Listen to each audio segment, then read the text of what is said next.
Imagine living in a city where you can afford beautiful homes, a city that combines quality with affordability. Around the world, this idea of a livable city increasingly seems like a pipe dream. Housing unaffordability is not just a crisis for the United States. You see it in cities as diverse as Caracas, Moscow, Rio de Janeiro.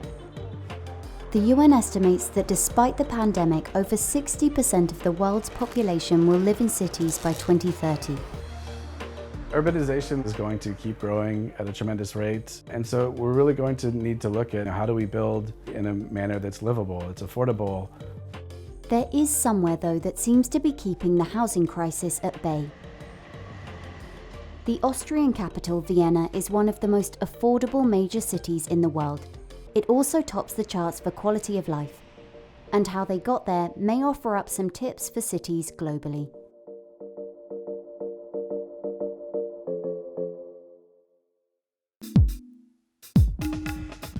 This is Aspen Zesta in the suburbs of Vienna, one of the largest new urban developments currently under construction in Europe.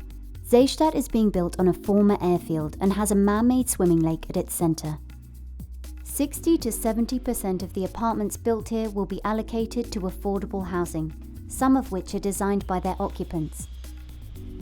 We all know how tough it is to bring new urban quarters to life, to make them feel like the old parts of the city that have this patina that we all love. So we introduce a new model of collaborative housing.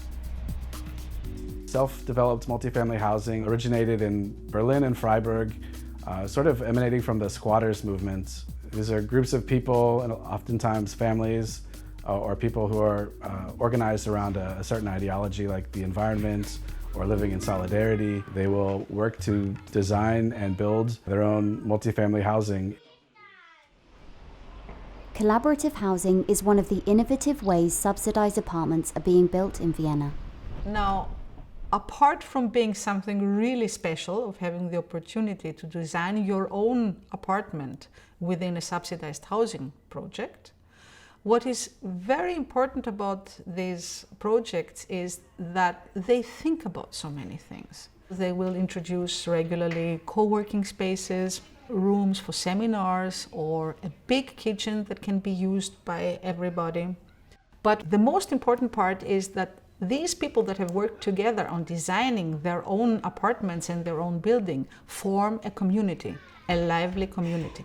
So we have found out that they work as a community magnet, and they are the ones that will bring life to a new urban quarter.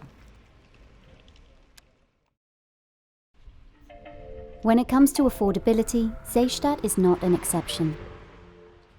Vienna is growing rapidly, and to meet the demand, every year it builds at least 7,000 affordable housing units, about half of all the apartments built in the city. 62% of the Viennese population already live in this type of accommodation. Public housing blocks, which are apartments that belong entirely to the city of Vienna, are just one part of the affordable housing portfolio. The city's been building them at a steady pace since the 1920s. Many other countries also tried to make this model work, but few have succeeded.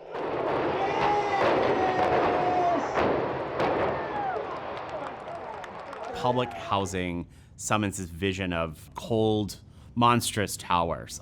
Many were, at the time of their construction, following World War II, very utopian projects. Their planners imagined a kind of modernist, egalitarian society, which might have succeeded if they were funded and maintained and supported, but they were not. In the United States, the result is that you have public housing units that lack heating and public housing units that are just not safe for the occupants, compounded by the racial composition of public housing residents. This has deeply troubling implications. You have both quality of life issues and then general bias and discriminatory attitudes toward their residents that mean that people perceive public housing as a threat, unfortunately. The stigma of public housing has translated into US policy, and a rule called the Faircloth Amendment currently caps the number of public housing units at the level it was in 1999. Municipalities need to either sell or demolish existing buildings to build new ones, and this is all compounded by restrictive zoning laws.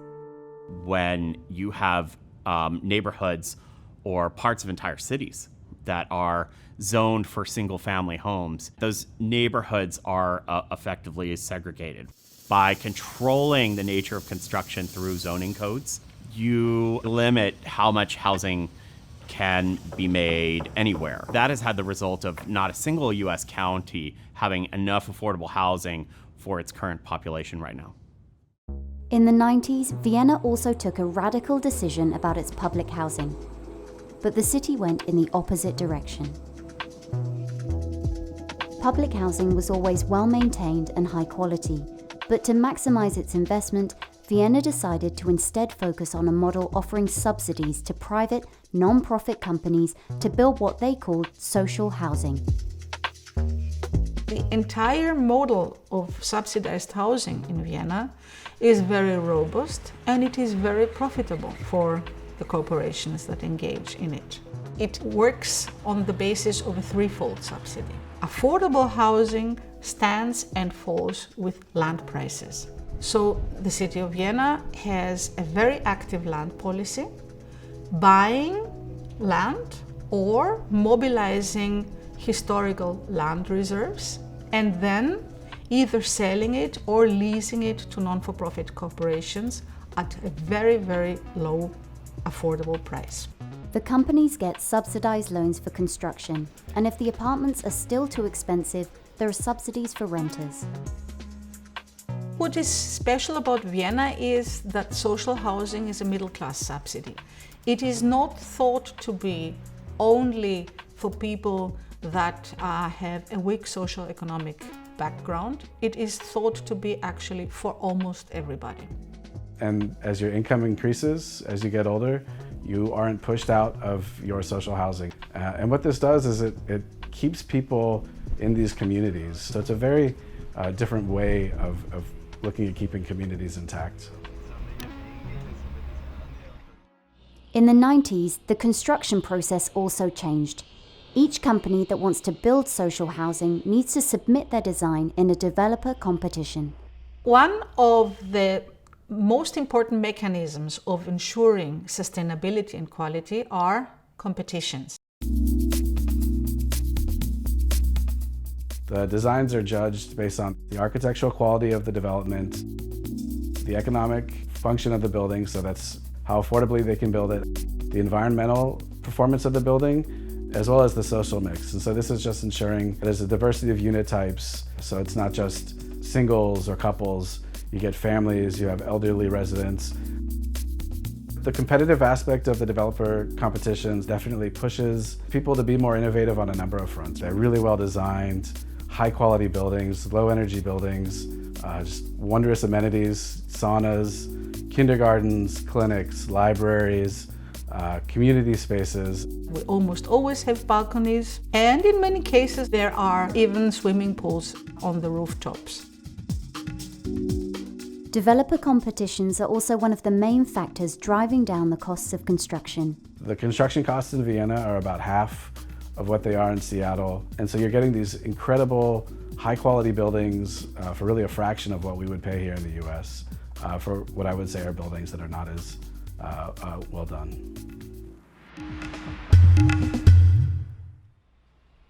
Another key element to making this model work is using space wisely. It would be a waste of money to embark into subsidized housing and then do low density. Of course you have to do high density because this results in many, many more apartments to the benefit of many, many more young families. But density will work well only if you combine it with high quality. And I'm talking about high architectural quality, I'm talking about high-level public transport access, and I'm talking about vast green spaces. So the way we go about density is to create really vast accessible parks and to concentrate construction at the edges of these parks. They don't have a significant number of high-rises, but there is this broad density. The core is 5 to 8 stories for kilometers and kilometers in every direction. Today, Vienna invests in a mix of public and subsidized housing. But just building new apartments isn't enough. The city is also committed to actively maintaining and retrofitting its stock of over 500,000 affordable flats. There's this process in Vienna called the gentle urban renewal. And what this is the city will go into neighborhoods where gentrification is becoming more mainstream and the effects of it are becoming more visible. They will upgrade the social housing to ensure that it maintains a similar quality to the new market rate housing. They will develop amenities to ensure that schools don't become overcrowded. They'll add a floor or two to the roof of a building. This could become either market rate or social housing. What this does is it allows more people to live in the neighborhood. It subsidizes the cost of the energetic retrofit because there's also the energetic component as well. And so they'll rehabilitate the facade of a building. They'll add ventilation to ensure that these buildings are comfortable, there aren't mold issues, they're healthy. So the city is really taking an active approach in ensuring that these buildings are comfortable, habitable, and also climate proof.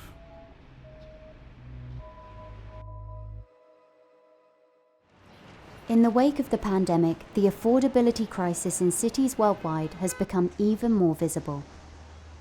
Rent always eats first. That means that medical care, clothing, even food are costs that renters sacrifice in order to keep a home over their family's head. During the pandemic, the kind of plight of low-income tenants really expanded because the number of people who were out of work just ballooned. And suddenly, households were confronting precarity in their housing for the first time.